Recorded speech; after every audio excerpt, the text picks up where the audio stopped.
It's Friday on a Tuesday. Welcome to Freehands Friday, I think number 47. Rob and I are here with the guys from the Rocket Scientists, and oh, what a day we're going to have. Today is actually, what is it, February, was it the 19th? Wait, I have a calendar. Yes. Okay. So, I suppose I think it's the 18th. I'm not wearing my glasses. it's in the Wednesday. past. And by this time, by the time you will be viewing this, Don, you'll have played with Emmett. Oh, yes, and I guess I can look back on it. It was a fantastic show. We were excellent. I can't pronounce the name of the club. I'll look it up later. Okay. All right. So let me start with this. You can read about the Rocket Scientists up on the wiki. You guys have a couple albums out. I would love to hear about Fuel, and I'd love to hear about what was the impetus for getting back together for this project. You know, what were the first songs that you're doing? What was going through your mind? Like, I suppose, Mark, I'll start with you. Like, talk me through the beginnings of your most recent project. All right. Well, I got a call from Eric. Gosh, it's probably been 2 years ago now, and we were coming up on the 20th anniversary of Rocket Scientists releasing their first record, Earthbound, and in 1993, was it 93, Eric? I'm not muted, am I? No. Yes. Sorry, I was muted, so I couldn't answer. Okay. Yes, we released our first album in 1993. So we were coming up on the 20th anniversary, and we decided we wanted to do something really special, like make a new record. So Eric and I had been working on some things. Don had been working on some things, but we were actually looking to collaborate a little bit more. And so we started putting something together to celebrate the 20th anniversary, and we kind of blew right past that 20th anniversary, and one album turned into an album and an EP, and hence the latest album, full-length album, Refuel, which came out right at the end of last year. Mm-hmm. What was that first track that we all enjoyed so much? That you had such a great video for? That was called "She's Getting Hysterical." Mm-hmm. Yeah. And that's a track that Eric wrote. It's actually, I guess, we'll tell the actual story about what it's about. It's about how his dog reacted to things. She would run around and get hysterical when she heard loud noises as she started getting hard of hearing. But I should probably let Eric tell the story. Yeah, Eric, you know what, while we're on the subject, tell us about this dog. Okay, well, that's basically the story. The lead track from the Refuel album is called "She's Getting Hysterical," and when you hear the song, you think, okay, this is a nice pop song with a clever arrangement, with kind of, slightly misogynistic lyrics, and you think it's about, a guy talking about his girlfriend or his wife or something like that. However, what the song is actually about is my dog, and she got older, as dogs do, and she started losing her hearing, and when she did hear sounds, she would completely freak out. She would get absolutely hysterical, and that's a problem when you have a recording studio. So, how old was she? Well, she's no longer with us, but she lived to be 16.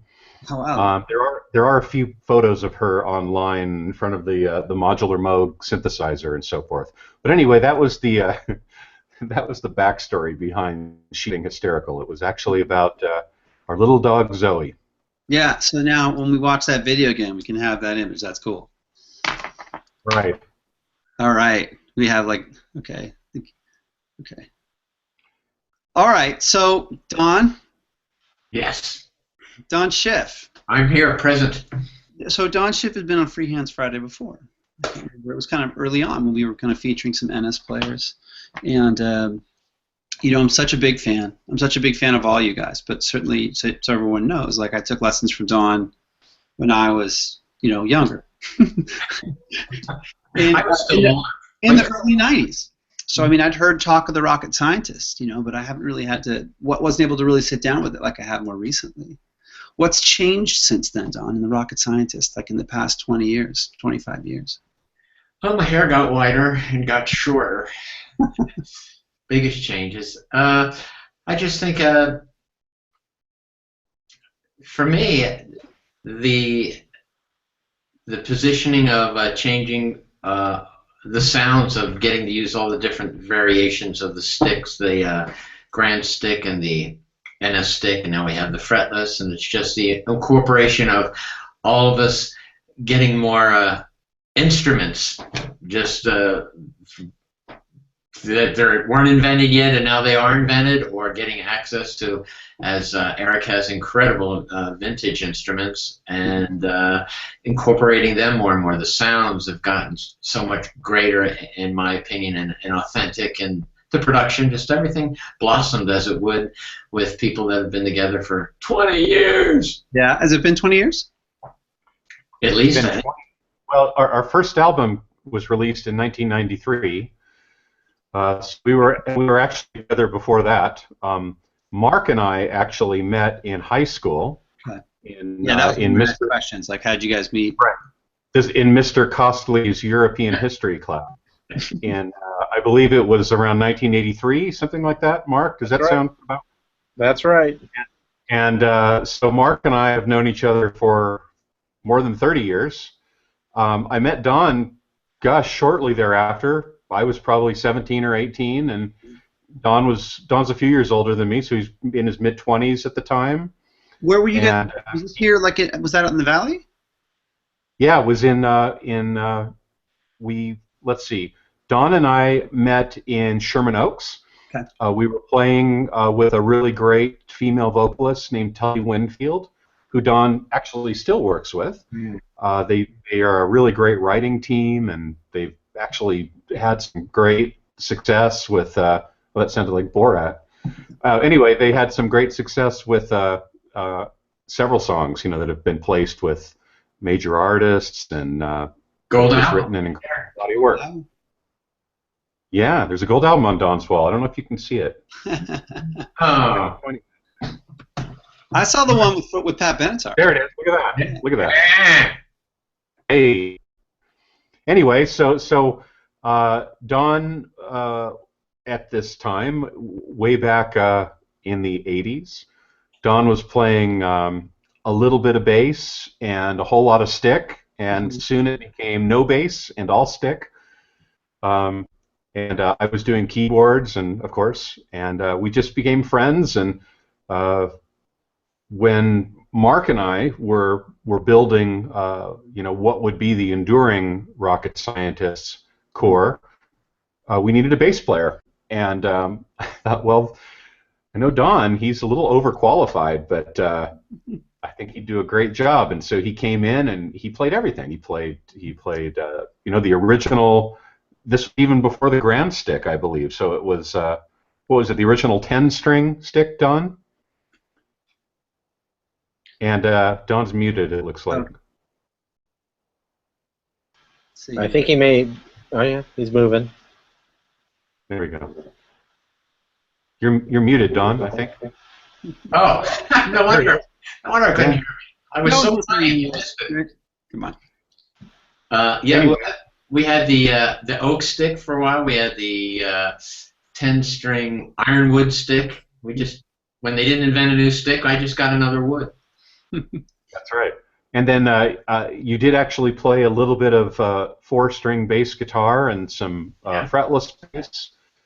And you were great at those, of course, but I think we were also enthralled in the stick, that just became a core part of the band's sound. And actually on the second album, we actually laid down some ground rules ahead of time.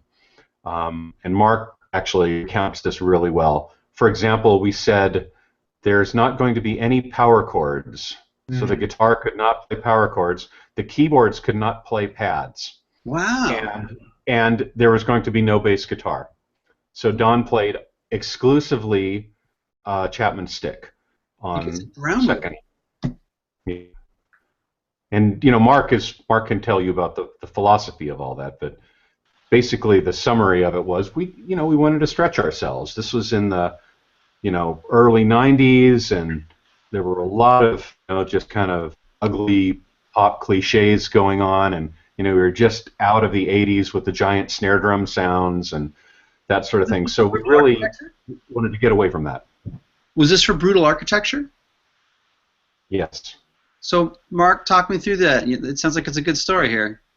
Yeah, well, like Eric said, we had an idea of the kinds of things that we wanted to do. We really were trying to separate ourselves from, the other bands, other progressive bands, and just really kind of cultivate, a unique sound and highlight a lot of the things that we did. I happen to play a lot of acoustic guitar, and so we didn't really need the electric power chords, and just highlighting on those things, like Eric, very into the modular synths and the mellotrons and what have you, but we were getting away from the sort of cliched, big synthy keyboard pads like you'd find on like a Whitesnake or an Asia record or something like that, and then of course Don doing the stick rather than the bass. It was kind of, I think it is kind of akin to, I've always been very into Peter Gabriel, and the famous story is how on a couple of his records he decided to have the drummer play no cymbals, and just kind of opened up the sound so that when the cymbals take up so much space that you really hear a lot of the orchestration and the instrumentation on those records. Which album was that? Peter Gabriel 3, the Melting Face one, and I believe Security as well. Wow. But Peter Gabriel 3 is the one where it's that it was first. And it starts out with those big. Ironically, it starts out with the big classic, like "In the Air Tonight," Phil Collins. Yeah, a lot of that. Which actually has happened before Phil Collins used it on his own records. Yeah, definitely. There's this whole crowd is definitely big into Peter Gabriel, so I can see how there's this great relationship with the rocket scientists and the stick community. So Don, what was it like? I mean, like you were pretty comfortable with the stick. I was taking lessons from you probably right around that time, right? 90, Yeah. Like 90, I think, 90, 91. About that time. It was interesting in that in fifths. Hang on. Hang on here. Hang on. 1, 2, check. How's that? Any better? I didn't do anything. That is better. Oh, okay, good. I forgot the question.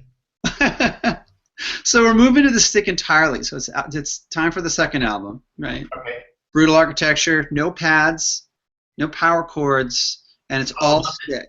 Plenty of room, plenty of sonic room, and that would have been the 10-string stick. So I used all 10 strings, and I even think, that must have been live. MIDI too. We had a lot of MIDI sounds, but I don't think that was on that album. And we handed parts on both sides, melody side and the bass side. I liked the concept. Plenty of room. Mm-hmm. Were you overdubbing stuff? Was that, or was everything played live? Was there like ground rules around? Are we doing 3 tracks? No, I never remember. So I take a lot of things in parts, and prog songs tend to be long. So I didn't adhere to I have to play both hands at the same time, though a lot of the parts are done that way just because it's one hand learns off the other and they play well together when you play them both together. But I remember the recording sessions for that album, and I was doing the majority of the engineering, and obviously you want to get as much separation as possible. And so whenever I could have Don split the parts, I would ask him to do that. But I remember there was at least one song, and probably more than one, but there's a song called Millennium 3 on Brutal Architecture, and it has this big kind of odd time bridge in the middle, and Don was doing this kind of clav-like part, like a real kind of groovy comping thing that combined the bass and the top side, and it just didn't work to separate it. So in that case, we actually recorded them together, and we just made it one instrument. So rather than the old cliche of, oh, he's playing a bass and a guitar at the same time. It was more like he was playing a piano. What was also one big instrument. That part also reminded me, that particular part of that song is that you were playing a clav part at the same time, very percussive, and it was kind of like the bottom and the top of the stick sort of enveloped the clav, and it sort of became all one thing with the keyboards as well. Wow. Right. Yep. You know how lucky you are to be able to record with these guys, right? I mean, they're totally and completely embraced the instrument. Oh, yeah, absolutely. Everyone, this is what I'm getting. Just like in the 15 minutes that we've been talking, everyone is so gracious, and everyone is encouraged to do their own thing. In fact, that expectation has been set very high that you will not be normal, right? nothing cliche, like it's truly progressive. It's like not progressive the genre. It's like progressive like the adjective. Yeah, right. The actual definition of the word. Right, exactly. So to me, that kind of strikes me as like, all the good parts of Yes, all the good parts of Genesis and stuff like that. Well, we really, we have a lot going on, and it was really more of a pragmatic thing. I mean, we love it, and we love what Don does, but initially it was just kind of like, there are a lot of jobs to do, and you've got a free hand. Grab a broom. Yeah. It's Free Hands Friday. Right? In later years, I would point certainly to our fourth album, Revolution Road, was probably the official start of this. But we did it a lot on Refuel, the new Refuel album, and Supernatural Highways, the instrumental EP that we released last year as well, where Don actually doesn't play the bass parts. We would cover the bass parts on synth, like with the Moog or the modular system, or Don would even play it on contrabass, and then he would do chords and lead stuff on the NS and other things. So I mean, the roles in the band became so elastic that the guy who we hired 20 years earlier to be the bass player was no longer playing bass. Well, there's actually a song on. Sorry. There's actually a song on Revolution Road that I thought was really cool. One of where I had my Rocket Scientist album bass playing debut, and because I really loved the bass part that I played, and so I played no solos on that song, and Don did all of the things that sound like guitar solos are actually Don with playing slide stick with a big distorted sound, and it's awesome. I remember seeing that. I remember seeing you, Don, out at a club with Emmett and Greg. And I remember Greg famously saying on stage, he's like, Don, I'm getting scared up here. There's a lot of lights. Oh, yeah. A lot of weird things. Going back to being progressive and having progressive ideas in this band, it's also incredible having the stick instrument, and in the beginning, like say 20 years ago, just owning a stick made you one of the best in the world, which was a lot of fun. You just had to own one, and you were incredible. And like you got to tune it. You got to tune it, right? Yeah, and then you're one of the greatest. It was a wonderful era that quickly went by. Now you have to be able to. I think there's a little more to it. So I mean, with you, you're very humble. All you guys are very humble. And also the option as to, well, how is the instrument played? And it is so new. I constantly come up with techniques that are new to me, and one of them being the carabiner slide that I use. And in this band, all ideas are welcome. If you have something that says something and has some meat to it, why, come on in. There'll be a song for it. At this gig that I saw you at, Don, it was unbelievable. I was watching you play, and you had the full MIDI setup and the looper and everything, and you had both hands on the instrument, but you had like the right hand like playing the melody part, and the left hand was up on the other side of the instrument, and then you moved and you were using the slide. And at that moment, I realized I don't know which side or which hand he's going to play with. I have no idea. I didn't. What's coming next? It's funny that when it gets that complex and you have all the pedals going, you're dancing around, hitting and having two parts going and singing. It's best not to really think about what you're doing. It's just that focus of here's the feeling and the emotion I want to project, and just think about that. If I start thinking about what I'm doing, it's oh wow, this is kind of difficult. Don't look at your hands. Use the force. Yeah, use the force.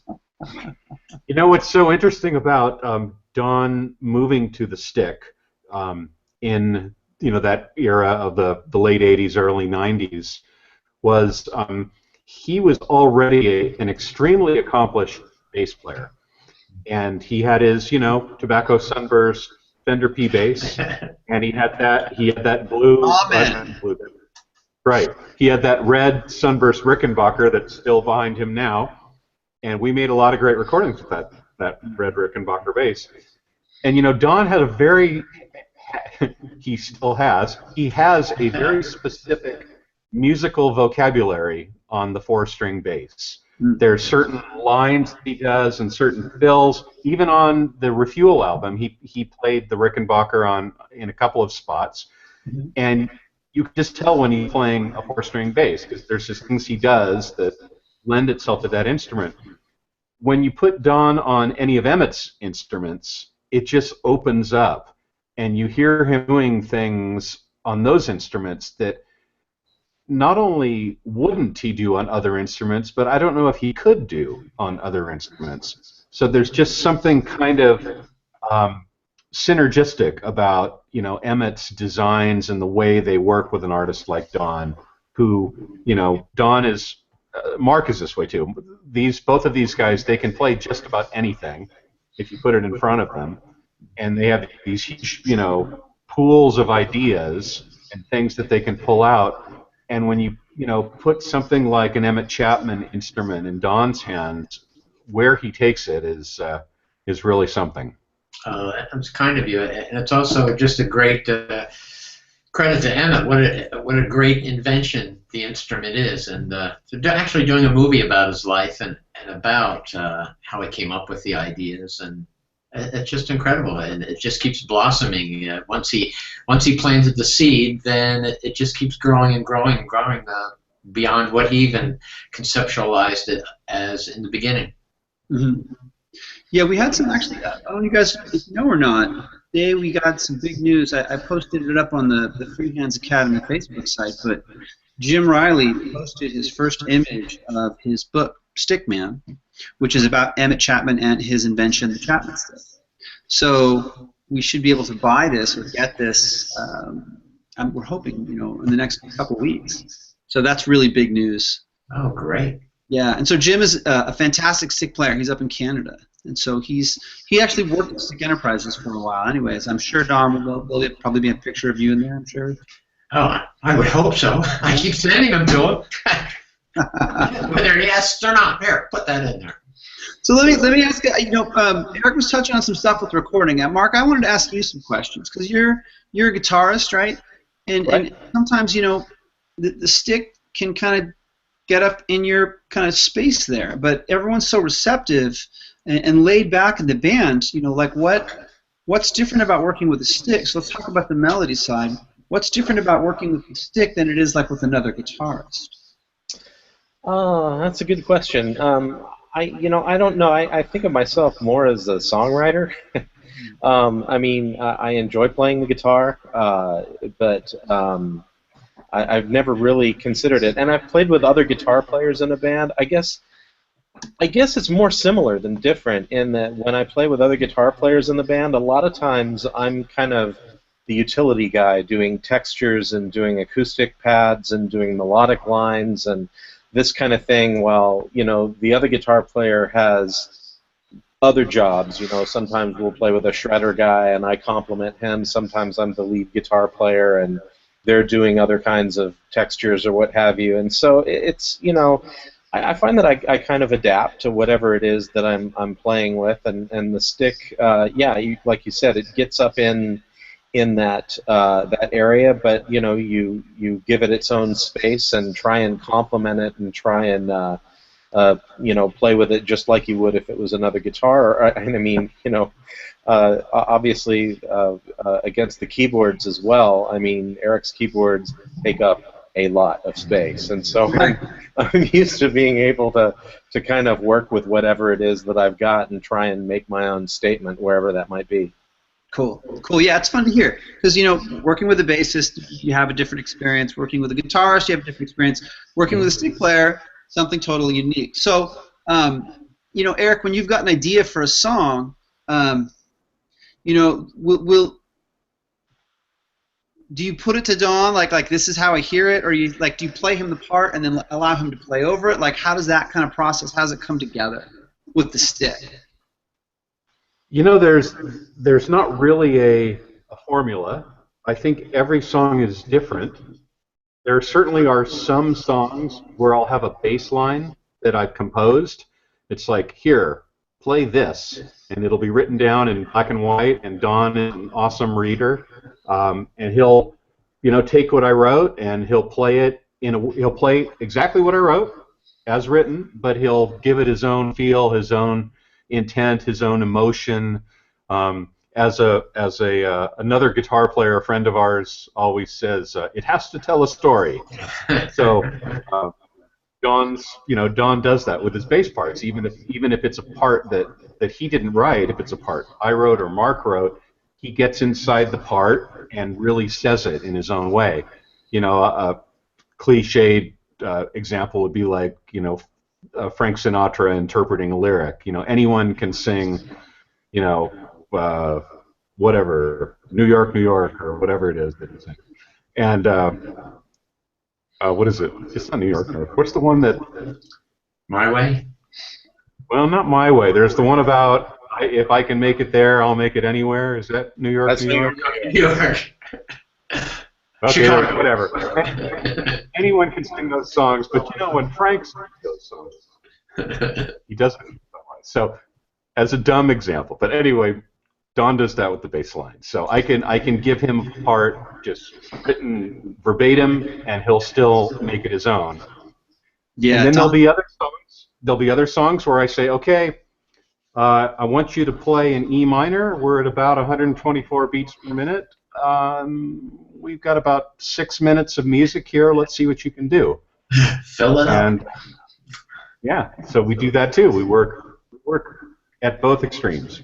One of my favorites of working with both Mark and Eric and myself when we get together, it's a broad experience of different types of music coming together and different ways to describe it. And one of my favorites, and Eric and Mark, you'll have to help me remember the song, but the directions were, it's a walking bass line.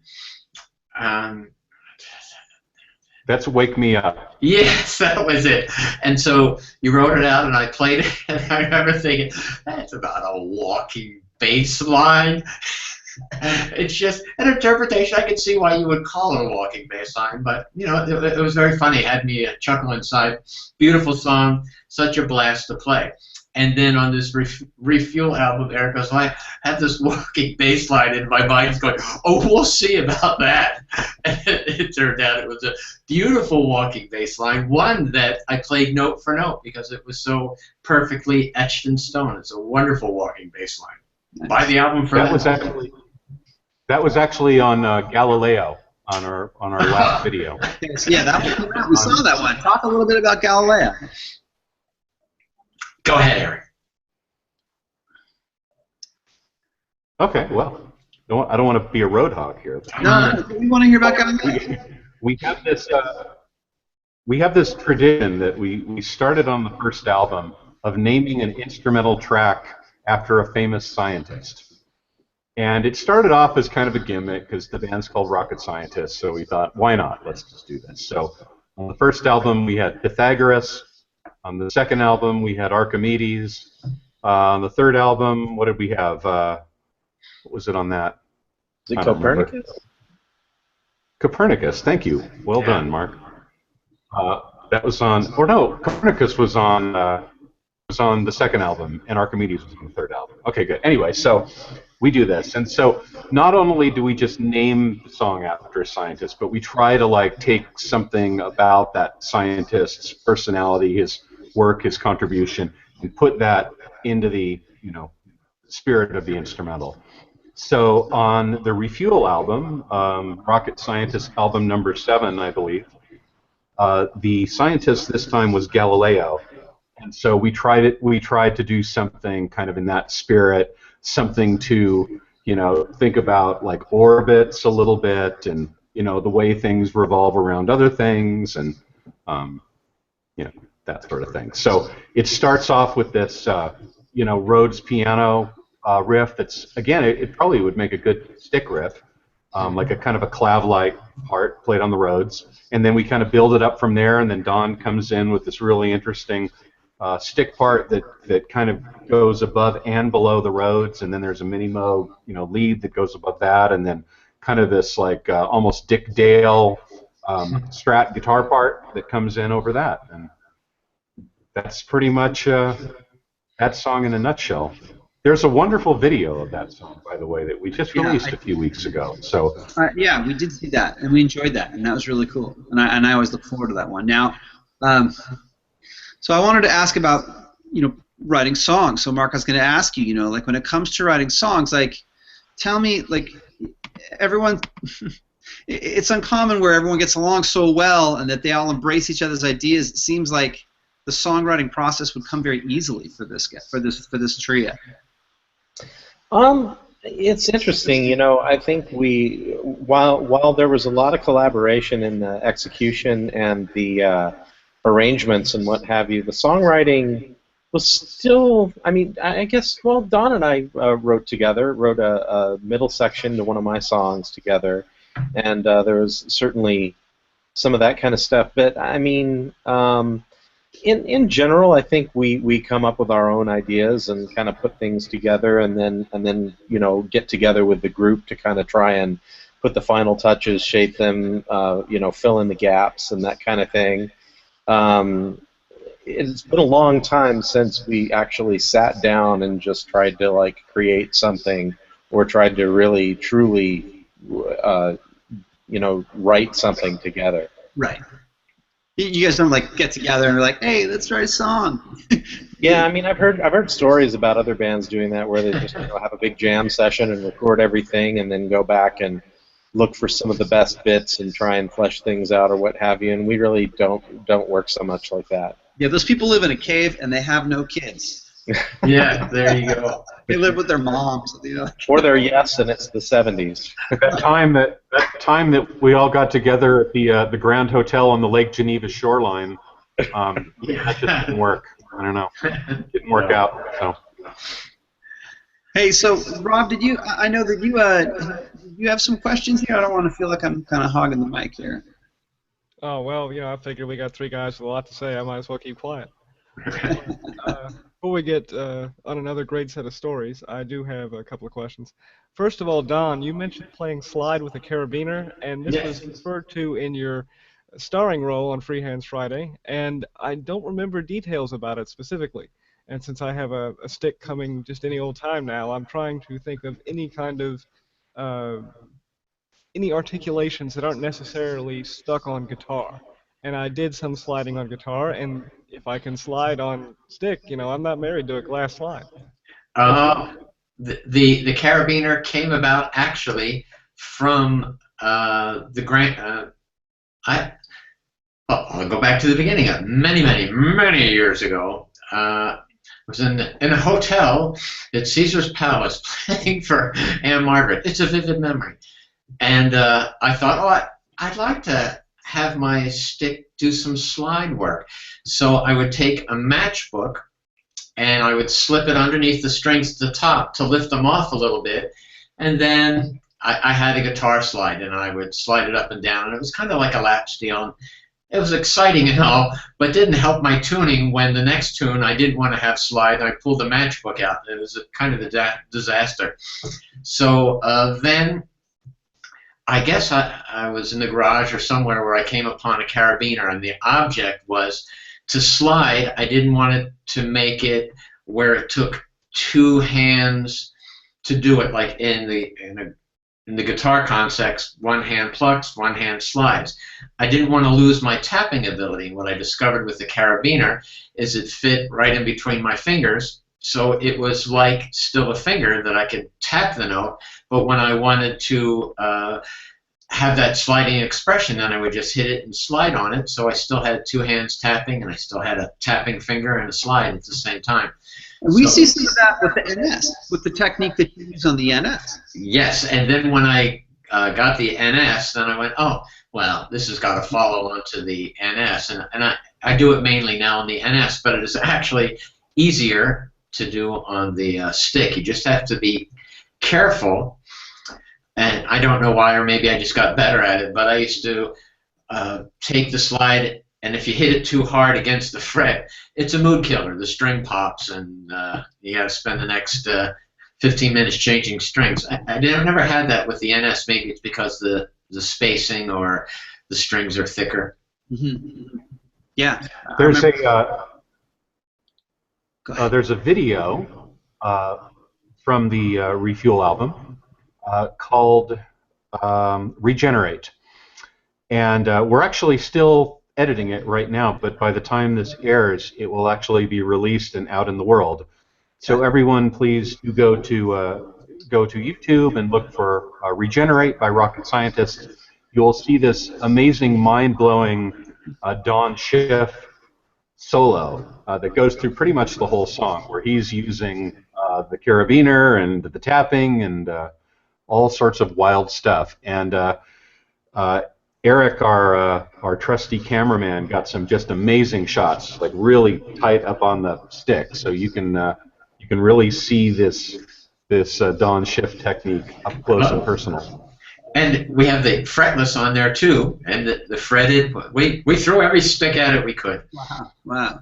So tell me, like, how did this song come about? Like, how did this start? This song in particular. So let's talk about Regenerate.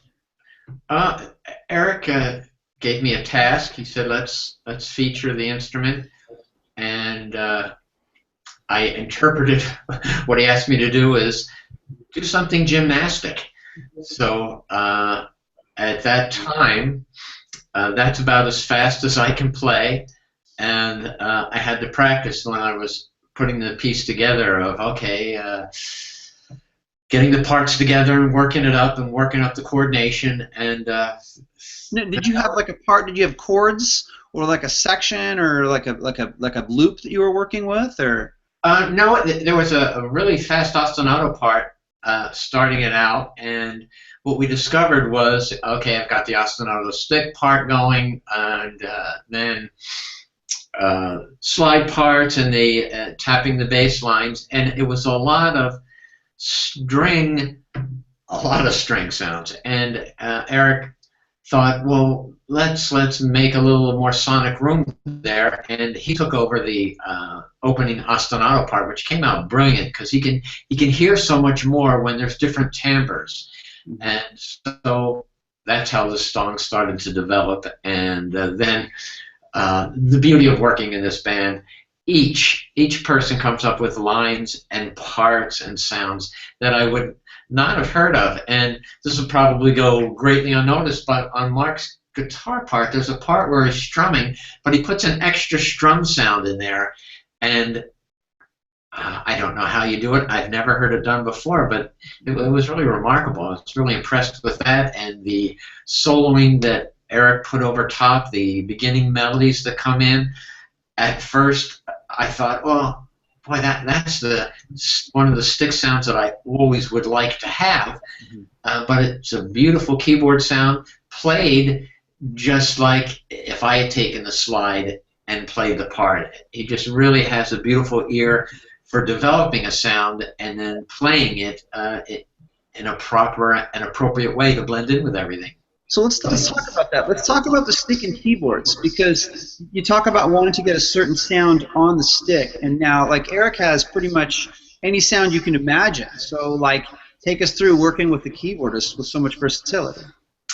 Well, I'll hand it over to Eric, but we had an interesting thing happen when we were playing live, and I had my stick midied, and I was using some Elisa's keyboards, which Eric designed. Beautiful, beautiful sound. So we had somewhat access to the same sound that we're using, but we discovered that because the way that I was using it with the stick, I would make sure that my stick sound attacked first, and then the synth sound would blossom under it. And even though we maybe had then used a similar sound or even the same sound, it never came across that way. So it was nice.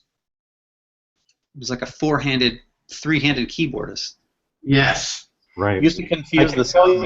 I can tell you, in the case of Regenerate, this latest video, the synth lead that Don is talking about, Don wrote the part on NS stick, and he played it on slide, and so you have these big, pitch sweeps, and there's definitely no fret boundaries or anything like that. And went to reinterpret this on the synth. I used this Elisa's Andromeda analog synthesizer, which is it's this right here, that one, leaning up against the Hammond organ. It looks like it's 50 feet away. It's only about 30 feet away. Anyway, so in order to say what Don said with the slide, I used the pitch wheel set to 2 different intervals. So it bent up by a whole step, but it bent down by an octave. So you could like really scoop into things and then just bend up a little bit. So it's almost like the idea of an electric guitar where you can bend up a whole step, but then you can use the whammy bar to like dive down an octave. But then that helped. That got me in the ballpark, so to speak. But then the instrument also has a ribbon controller, so you could use a ribbon to play it almost like a theremin, or like a carabiner on an NS stick. Right.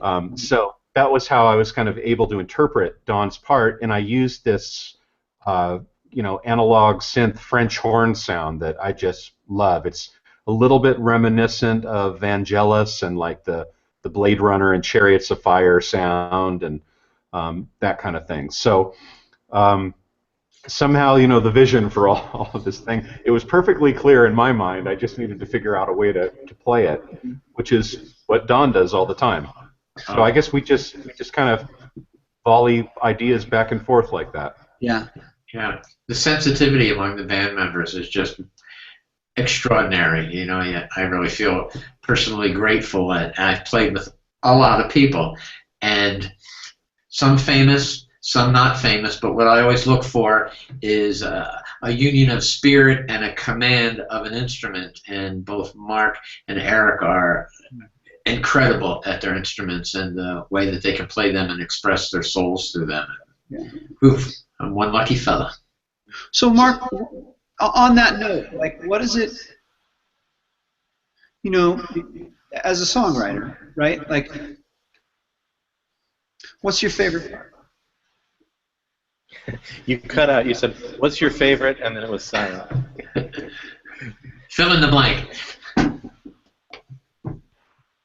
Wow. Who is your favorite Ghostbuster? Wow. He got it. Let's see. What is my favorite?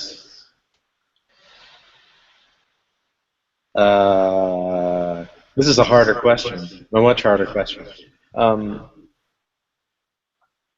I think my favorite way to write really is just coming up with melodies and what have you. And I used to try and purposefully come up with riffs. There's a lot of echo going on, but I used to try and purposefully come up with riffs or try to develop chord progressions and that kind of thing. And I've kind of over the years migrated more to starting with the melody and then looking for harmonies to go around it or trying to come up with it all together. And I find that that's much better than coming up with sort of a bed of music and then trying to find the melody within. So that's one take on what's my favorite. What's my favorite process. I think also now I'm more trying to start with a mood or with an idea, and rather than just trying to come up with a cool sounding idea. Basically, a lot of this is that I didn't used to listen to lyrics, and I didn't even try to write lyrics for years and years, and Eric will know all too well that I would give him. My writing is just very, very stream of consciousness lyrically, and so rarely would anything make sense. But there were a lot of things that were really interesting sounding, and I found myself listening to a lot of Crowded House, and Neil Fenn's one of my favorite songwriters, and I realized that's kind of how he does it too, but then he just keeps that. So I'm trying to sort of get a balance of that stream of consciousness, because I like the way that certain things come out in that way, but at the same time, I do want to kind of try and make them make sense and make them hold together, and not have things be inconsistent. So that's something that I've done. Were you ever a fan of the Smiths or of Morrissey? No, actually. I mean, it's not that I didn't like them. I really love the song "How Soon Is Now" and some other things. I know Johnny Marr has played with Neil Fenn, and he's actually worked with him a bit just in the musical instrument world. He's consulted on a few products that we've made at Line 6, where I do some work as well. Oh, okay. And so he's been a part of that, and I love the work that he's done with Neil Fenn. And some of his stuff, The Pretenders, Brian Ferry. So Johnny Marr definitely is an influence, and I think he's really great. But the Smiths, I guess I never really got that into Morrissey. Yeah. Well, there were some interesting things that came out of that band. Of course, it ended. Mm-hmm. It was kind of brutal how it ended, but while it lasted, there was that stream of consciousness. You could definitely sense that. There was a part of it that Morrissey was making up as he went along, and that was the best part, So, Rob, it sounded like you might have had another question for Don there. Actually, it was another question for Mark. You got it there. Question for Mark. Okay, cool, man. Yes. When you're writing, do you have to choose your chord voicings based on the fact that you have two musicians in your band who have a 5-octave range each? I mean, Eric could have more, but basically he's got at least 5 octaves. No, I mean, not really. I try to come up with interesting things and find. Usually, the way that it works actually is I will, like I said, I try and kind of start with a melody these days, and a lot of times I'll hear things in my head, and then I have to struggle to figure out what it is that I'm hearing, and try to realize that. And actually, sometimes I don't get there. Or sometimes I get somewhere that I didn't expect, but I rarely take, I definitely consider myself a singer-songwriter and try and come up with things on acoustic guitar or very simple, electric piano or that kind of thing. And I know that, the other guys will find a way to make it work. As I think we've talked about quite a bit, we're all up for a challenge. Cool. So you don't mind Eric swooping in and having extending a part out, or Don coming in and having a part that has the different sections. Everything's cool. No, I love that. Yeah, I mean, I really like. Well, I mean, it's a combination of things. Sometimes I'll come up with an idea and play something, and they'll kind of stick close to it. Sometimes they just totally make it their own, or take it in a different direction. One of the I guess it was this. I'm trying to remember this record. I know on the last record there was a song that I had where actually on both records I had a song a song fragment, and Eric just totally took it somewhere else and turned it into something. I think one of my favorite collaborations was the lead, not the lead track on our last record, Revolution Road. There's an intro type piece, which was actually one of the ones I was talking about, but then the actual song that it leads into is called "The Sky Is Falling," and I had this, acoustic guitar, very, you could play it and sing it on an acoustic guitar, and it just kind of made sense, not as a folk song, but, singer-songwriter-wise, and he came up with this big bombastic, like, almost "We Will Rock You" kind of drum beat with a big sort of ELP fanfare over it that just had nothing to do with the song as I conceived of it, but it just, like, it's like, damn, that's an opener now, Yeah. Since I have to plug everything, there's actually a really nice video of "Sky Is Falling" from a gig that we did in Pittsburgh. I think it was Pittsburgh a few years back. So you can. That's right. We search for that and find that. Take a look at that. Was that Three Rivers? Yes. The Three Rivers Progress. Yeah, the song is called "Sky Is Falling." Oh, yes. Type in "rocket scientist," "Sky Is Falling," and you'll find it on YouTube. Okay, yeah, that's probably the And best. leave way. us a nice. We can't carry the links over in the conversation, so that's the best way to do it. So just search for that one. Yeah. That's cool. I just want to follow up quickly on one thing Mark was talking about, or actually Rob's question to Mark. Mark, I think from Mark's perspective, a lot of his writing is pretty simple, but there was one song on the Brutal Architecture album that we did about 20 years ago called "The Fall of Icarus." And I don't know if Mark wrote it piano or guitar, but when you first listen to the chord progression, it sounds like three chords. It sounds like, it's going, 1, 2, 1, 7, or something like that. And you would think it's incredibly simple, and it's not. And in fact, it's not three chords. It's like 15 chords, and the leading melody is pretty much the same each time. But what happens underneath it changes in this really, really, really deep way. And whenever I tried to, simplify it or do anything other than exactly what Mark wrote, it just wasn't nearly as good. And so I had to work really hard to learn that on the piano, and we actually played it live on our first tour. That's the perfect example. That was a really good one.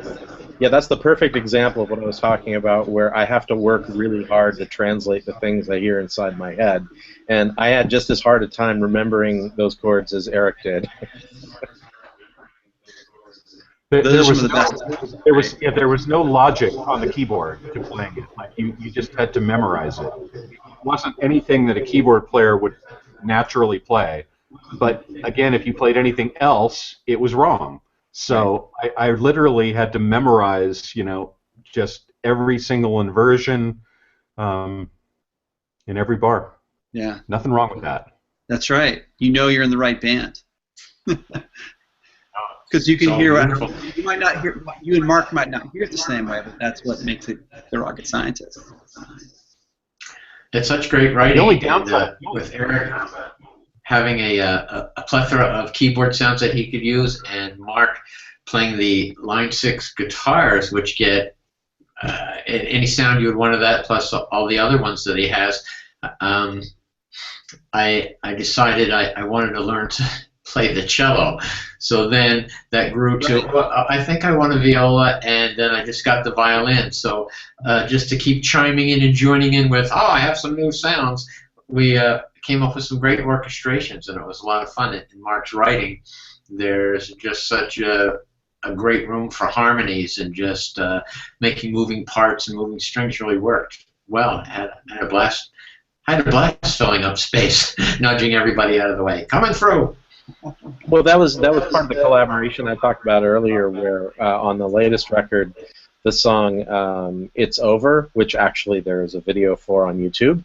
If you search for Rocket Scientist, "It's Over," that was the second video that we released from this album, where I had this whole song, and I was really pleased with it, but I felt like there was just something missing. It needed a part. There weren't enough parts to be a progressive song, and so I felt like I really wanted to break it outside of what it was that I had been doing, and so I asked Don if we could get together and just kind of try and take it in a different direction.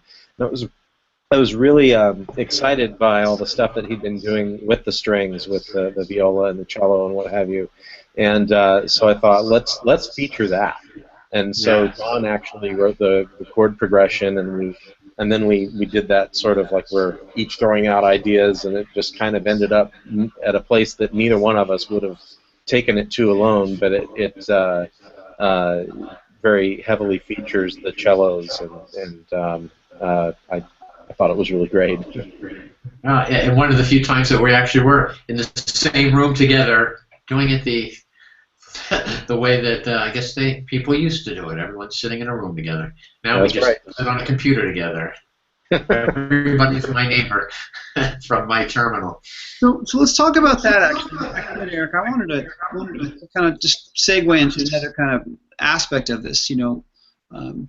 Much of our friends that are watching this, are Chapman stick players, and it sounds like you may be involved in a part of the engineering with the Chapman stick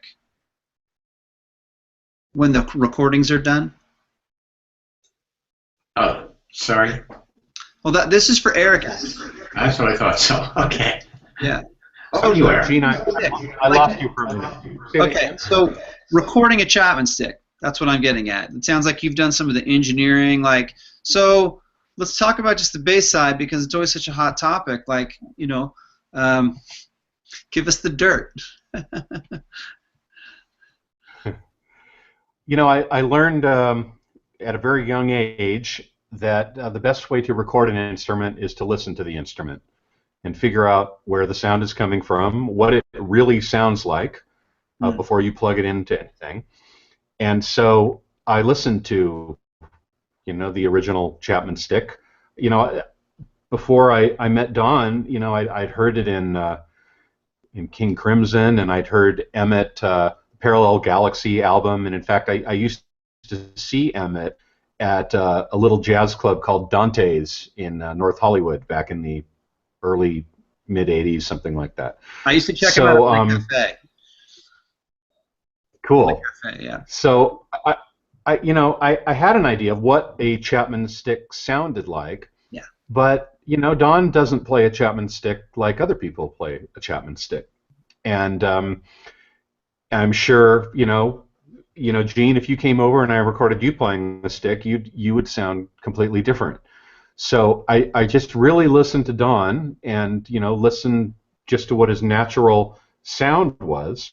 Mm-hmm. And we came up with a way to record both the bass and the top side in a way that really brought out the body of the instrument, kind of the thickness of the instrument that I felt was missing in a lot of early Chapman stick recordings. Mm-hmm. I thought like the bass sounded a little clav-like and rubber band-like, and when Don played it, it just felt like it had more girth.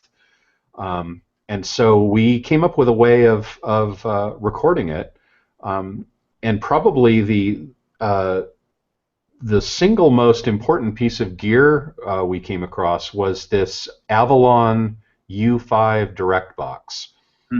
And it's just a great piece of gear. I mean, it's you can run a mini Moog through it, you can run a electric guitar through it, but something about running the Emmett Chapman bass instruments through that really just brings out the girth of the bass, and the Avalon, because I want one now. It's Avalon U5. Yeah, what? Avalon U5. Okay. And they're about about $500, $400 or $500, something like that. It's a mic preamp. It's a line amp. Line amp, got it. Not a mic preamp, but a line amp. And then from there, I use a chain of compressors. First, something that is fast, like an 1176, or especially back in the day, we used a TubeTech CL1B, which is kind of like an LA2A that's faster, that has actual attack and release controls. And then after that, a limiter, something more like an LA2A or something that kind of just loafs along and evens it out. Even a Fairchild, the real thing, which we've used, or a really good plug-in version of it. That's kind of the magic chain. And then you'll notice I'm not mentioning any equalizers, and we actually stayed away from equalizers quite a bit because I found that Don could change the EQ just with the way he played in a much more effective way than I could with even my GML EQs and my old Trident console and all these just high-end fantastic EQs.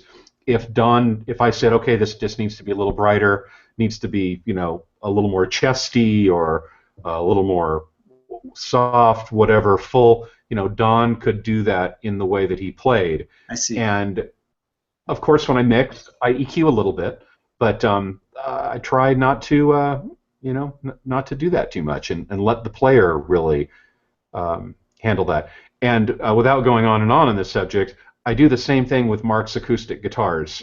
Mark has just amazing acoustic guitars, and I find that if I just move the mic into the right place, which generally with Mark is not too close to the guitar, and then let him, make the tone bigger or smaller, tighter, looser, floppy, percussive, whatever he's going for, that really comes out the best. So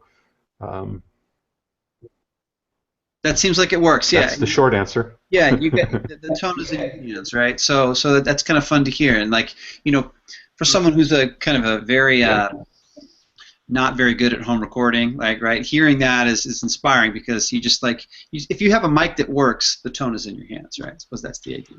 It reminds me of Jeff Lynne and what he said about recording drums. He says that he doesn't use a lot of EQ when he records drums because he knows how to place his microphones. Mm-hmm. Right. So let me ask you, Eric. I'm going to switch gears here just for a minute. I wanted to ask Don. I wanted to ask all of you guys, but Don, I wanted to start with you. What was it like working with Greg? Oh, Greg Bissonette, 3Gs. It was great in that I always start when I play with somebody. With the first thing I notice is where do they feel time, no matter what instrument it is. And especially with drums, some drummers lay their kick back, their snare forward, but you try and find a limb that is one, generally the hi-hat, that they're just gearing all their time with. And I played with a lot of drummers and just noticed a lot of different variances in concept of where they really feel the beat. And with Greg, it was refreshing, a wonderful feeling, and rare, but I feel the beat the same place he does, the center of the beat, and how he feels it. We start from there. Now, everybody, the better that you get as you become a musician, you don't make that your anchor. You have to vary with other people, as somebody else may not feel it in that pocket or push that forward or lay that far back, and you adapt to that. And so it makes you a better player to be able to play with a lot of people. But it's always nice and refreshing and relaxed when you don't have to have that forethought of, oh, okay, I have to move my center of time to match theirs. Let me ask if I may. I hear what you're saying, and I suppose what I'm so curious about is that I know you guys are so busy. In what time expanse does this happen? Is this a day, an hour? How often do you guys get together where you get to actually formulate this stuff? That day. The day of the recording?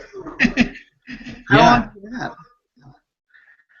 Well, we go in, time is money, and when we go into the studio to do that, you sit down ready to go. And we do a lot of prep. We chart out a lot of things for him, and he's really great with not just with reading, but in he listens to the vibe of a song and understands just what the right thing is to do. And so a lot of times, I remember the first time that we recorded with him, the process would usually be we would hand him the chart, we would put on the song, he would go through the chart, he'd be kind of intently listening, nodding, making some notes for himself, and then we would have him go out and play it down, and he would play the whole thing down, and it would be great. and then we would do another take. Just first of all, to have another take, and to let him kind of stretch out a bit on the second take, so that we had something conservative that got through the whole thing, and then something that was a little bit more pushing the boundaries. And we found by the end of the session, because we did a double album's worth in a couple of days, Yeah. that we were just going with the first take every once in a while, and he's just so fast and just really feels it and really understands the right thing to do. Yeah. An incredibly nice man too. Yeah, I kind of got that from the video. There was some stuff out there that I was watching, or maybe I just saw some pictures, and it looked like everyone was having such a good time during the recording. Yeah, it was a lot of fun. Great bonding. He's a funny guy. There's a million stories too. What about the percussionist that we saw in that video? Double G, Greg. That's right. That's Greg with 2 G's, as opposed to Greg with 3 G's. This is Greg Ellis, and Greg Ellis has been a friend of ours for, gosh, Don, probably 20 years or something like that also. Yeah, at least 20 years. And Greg started off as a rock drummer. He played in like a Sunset Strip rock band that made it big and got screwed over by their label. And he shaved his head, jumped in the ocean, and moved to India or something like that. And he learned all of this wonderful ethnic percussion, like in those places. He lived in India and in Iran and Nepal and just all these exotic places. Mm-hmm. And he really learned, how to play a doumbek from guys that really play the doumbek, not like, okay, I'm just gonna, listen to, doumbek on this, whatever pop song. Mm-hmm. And he really just got inside, each percussion style and the tradition and all of that, and he brought that back to his kit drumming as well. And on Supernatural Highways, Greg Ellis just plays percussion. Greg Bissonette plays drum kit. However, on our Looking Backward album, which was our what is that, number 5, I guess. And then on Oblivion Days, our number 3 album, Greg Ellis actually played kit. So he did, hand drum and shaker and things, overdubs as well, but he was actually the drummer on that. Great YouTube so video. He has his own approach, and again, I think Greg Ellis and Don feel time very much the same way, and Greg Ellis and I also connect conceptually on a very interesting level. I think we grew up with a lot of the same music, and we both kind of come from a place that. What would the example of that music be, Eric? Oh, like British prog rock, like Yes and Emerson, Lake and Palmer, and even Rush in later days, and then like jazz fusion stuff, and then even like kind of hard rock metal stuff like Deep Purple and Rainbow and that kind of stuff as well. Or was that too poppy? I never was really a big Queen fan. I mean, I don't dislike them. I appreciate what they're about for sure. Okay. I guess they didn't quite have the depth in their instrumental and production approach that the other bands had. They had great songs and great execution of the songs, but they didn't really have this kind of deep symphonic quality that I thought a lot of these other bands do. Now, okay, you can point to Bohemian Rhapsody and go, okay, here's this big thing, but yeah, anyway. Yeah. Okay. Yeah. There's nothing wrong with Queen. Yeah. No, Queen's cool. I'm just gonna throw out some things. Anyway, so just to say that Greg Ellis and I, we had a lot of the same influences, but we didn't want to copy those influences. We really wanted to do our own thing. So when I would present Greg with an idea, he would kind of get where it was rooted and know without too many words being spoken where I was trying to go with it. And so just like with Greg Bissonette, we work very fast with Greg Ellis, and things get done in a really collaborative and productive and efficient way. That's nice. Yeah, having a good core is great.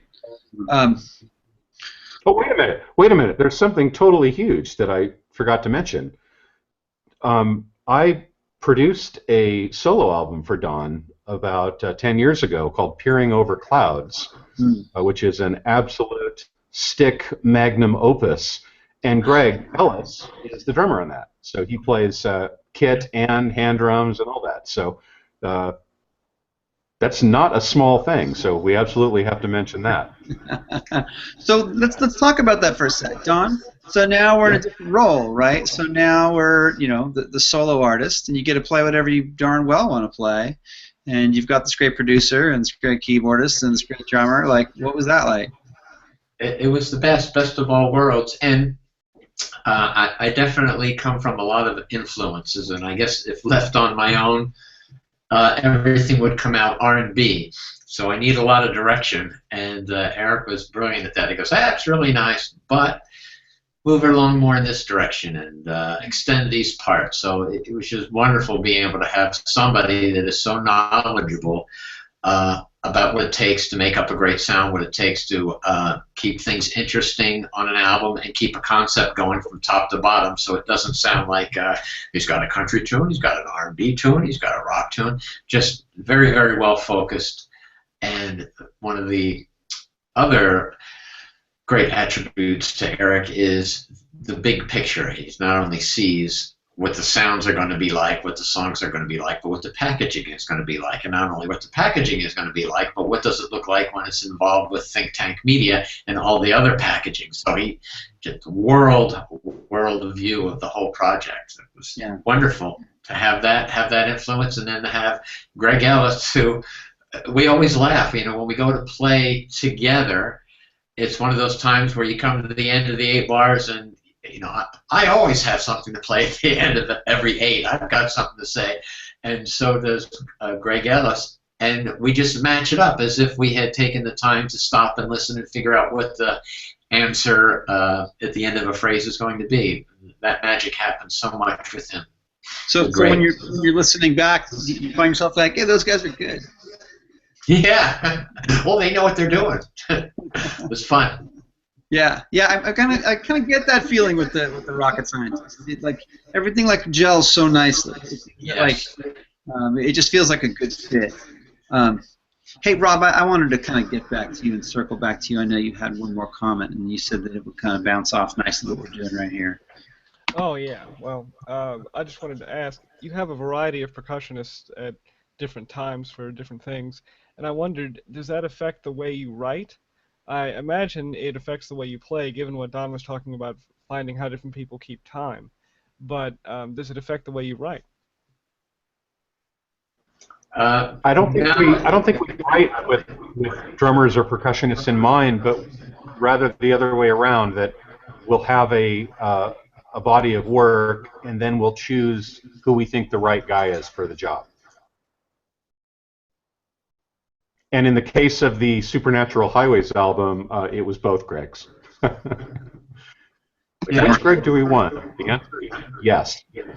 So you guys are like a what is it, like Fagan and Becker? I feel like this is the kind of the trio right here, and you saw that kind of camaraderie with them as well. I don't know if you're familiar with the Karma Kyriad album by Don Fagan. I'm pretty sure that was produced by Walter Becker, and it feels like it's that same kind of vibe where it's all very professional, and you kind of work well together, and the guy that's producing understands the guy, and their recording has got a lot of money out here, so I got to help him out. There's a good team effort there, so that's kind of what I feel. So.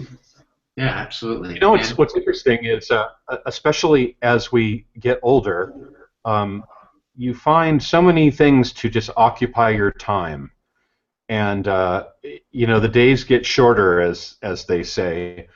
And so when we do all get together to work, we don't waste a lot of time. We really get down to it. And we were talking about the Greg Bissonette sessions where he would listen down to the song a couple of times, we'd play it once or twice, and that would be it. It'd be on to the next thing.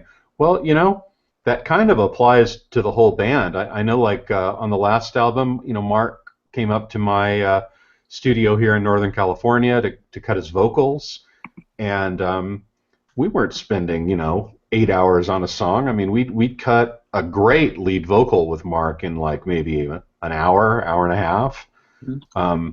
And we just try to be very focused and clear in what we're doing, and not messing around. Like, you were coming into play, and that's what it's all about. Right. You guys you knew what you were after, which is a good song, right? And having a good experience up until that moment is you got to preserve that, right? You know what it looks like when it's done, which is great. When everyone has that kind of shared vision. We always, I always coin the phrase, it has the high pro glow, and we all get together, and it's very pro, very incredibly well done, has the feel that we want, and it's not that it has to be done quickly, but because we are focused and we all work so well together, it just gets done really fast. That's nice. That's good. What do you got for us, Rob? I can say, just to interject one last thing on that subject. I know in the 80s, when studio indulgency was still kind of going on, there was still some of that coming over from the 70s a little bit, where you would just spend all day in the studio working on this 8-bar guitar solo. I hated that, and I just wanted to, let's just play something, and if you're not inspired, then do some damn homework and show up with some ideas, and let's have a little respect for the other people in the room. Have a little respect for the guy doing the recording, and the drummer that's sitting there and having to play 30 takes of the same thing. I just hated that. So when we started making records, we really got right to it. There was not a lot of let's take 3 hours and just kind of warm up and jam, and no. We walk in the studio, and within 30 minutes we're laying down like tracks that are on the album. Right? That's the way we do it, and the way we love it, actually. It's very efficient, and I love what you were saying about have some respect for everybody else in the room. It just flows better when everybody feels that their time is being honored and their talents being utilized to the best. And I always feel that with you guys. Thank you. Yeah. Right on. I like that. Be a fun band to be in. Did you have one more there, Rob? Or actually, Mark, did you want to add something to that? It sounded like you came off mute there. No, not really. I mean, I agree with all of that. I mean, I think we've kind of outgrown the whole just being distracted and just kind of it's not that it's not fun. It's a lot of fun, but I think it's a lot more fun when you get a lot of work done and you get to really experience the reward of hearing back something that you've worked really hard at, rather than just kind of, I think back of what I'm contrasting it with is thinking back about like early rehearsals and what have you, and early in the band's history, or when, if there were, there would always be someone who was kind of not present and just kind of, and that's I think how we ended up being the core band and kind of sticking together, is that sort of dedication to taking this seriously and just really trying to get the most out of it and get there. Yeah, it sounds like a shared vision. Yeah, that helps, having a shared vision. What were you going to say there, Rob? Well, before we run out of time, I just wanted to say that I'm one of those people that only know of you because of your YouTube channel. And when this was announced, I thought, I went back through your YouTube videos and I just realized, I want to hear from the people who made this. I want to have the opportunity to ask them questions. And now that I've been a part of this, I'm budgeting for that box set. That is now coming up in the next few weeks, just as soon as I make sure I'm not going broke on my stick. Because excellent. your songs, this is going to sound cheesy as hell, but I don't care. your songs speak well of you, and you speak well of yourselves. Like, I now want to find out what these people did that I missed. You know what I mean? Like, I'm very enthused. Mm-hmm. So that's really cool. The box set is it's definitely my favorite thing that we've done. I mean, I think that I enjoy the process and enjoy sort of the journey, and so in that way, our most current release is always my favorite thing that we've ever done. But the box set is really cool because it just feels like such a complete and unique testament to just sort of this whole period of my life. I mean, I look forward to when my kids get older, being able to just kind of, understand what it was that Dad was doing all of those years and what have you. And I think they'll, it's not necessarily.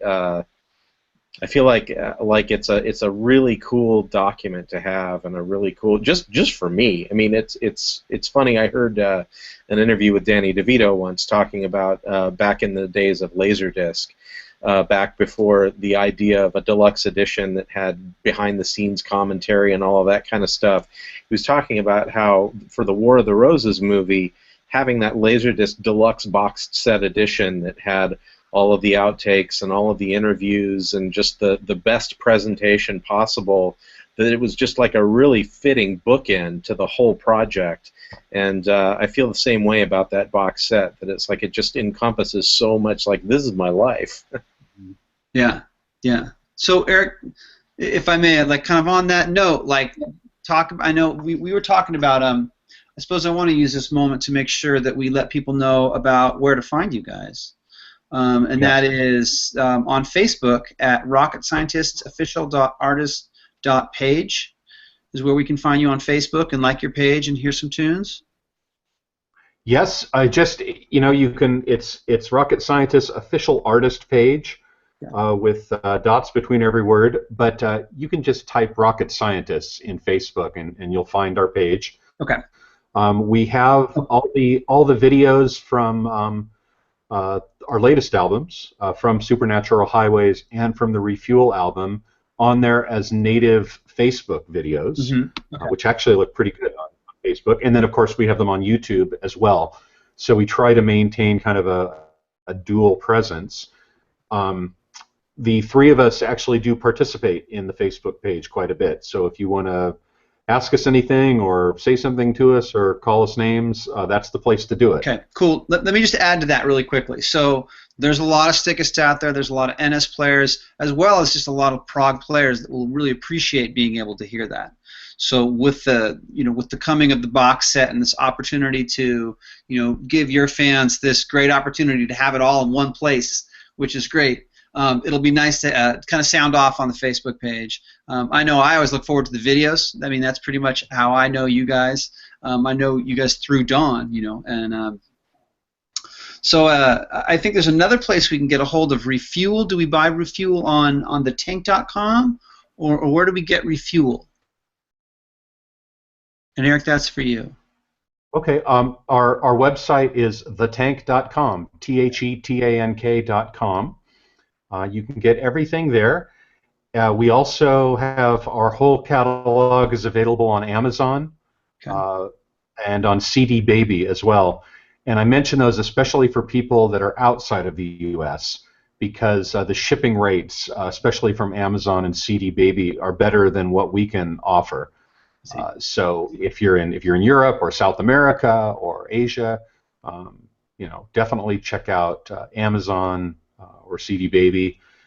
Basically anywhere you can find our stuff is fine. Cool. Fine with us. Well, it's good to know. Dawn, I wanted to ask you one more question. I think we were kind of getting ready to wrap here just because we're coming up on our time. But I wanted you to talk maybe just really quickly about, I suppose, something for stickists working in a band like this. Maybe they're new to the instrument, or maybe they're used to playing like more just a classic rock or something. You get into this kind of situation. What kind of advice do you have for stick players in this sort of situation, being in a band situation? Now, I mean, you're very lucky. You've got guys that are very creative and acceptance, and sometimes we don't have that luxury as bassists or certainly as stickists. What advice do you have for stick players in that kind of context? Come in prepared. I get what you're saying. For me, I come from a bass point of view, so I'm always going to set that tone and make sure that it's all covered. But it takes me back to when a time when I was first playing the stick and learning it. And I was in Las Vegas, and I was a professional musician, and people that I played with were professional musicians. So when we would jam, there was no time to not know how to play your instrument. It would bode very badly on you personally if you showed up and couldn't play your instrument. So what I would do is I would make sure I had some grooves down solidly on my stick, and I would be the first one with my amp on. And when we go to jam, I would set the tone of the first tune that we're going to play so I could really shine, be solid, and not show myself in any bad light. Then the instrument really gets accepted. You get accepted on however it is that you choose to play it as a solid player, and you build from there. Just don't guess so much, no. And that takes a little practice and takes a little confidence. But you find your way that way. And it's good advice. Good advice. It's good to know, and I think that there's a lot of people that will appreciate hearing that as new players, and players that have been playing for a long time. It's just play with confidence, do more listening, that sort of thing. Yeah, be solid, be aware, and most of all, in any case, just for any musician ever, you listen to what's going on around you, and incorporate that into your instrument and what you're doing, and then everybody will play as a whole, and it'll be an enjoyable experience. Cool. I like the sound of that, man. So let me say this, Mark, Eric, Don, it is such an honor and a pleasure to get this time with you, and it means a lot to me personally. Obviously, I've known Don for a long time, and Don was gracious enough to come down to the Freehands Academy these last 2 years, and we've been really fortunate to have him as an S player. Instructor, as well as he plays stick as well. He plays pretty much anything with strings, right? It just so happens he has stick that day. So I want to thank you all for being here, and of course, Rob and I just would love to hear the new music. When you guys get the chance, check out thetank.com, get into the back catalog right now, pick up Refuel.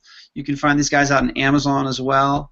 Look for them on the Facebook page, and of course, give them a like, give them a shout out, and let them know you're out there.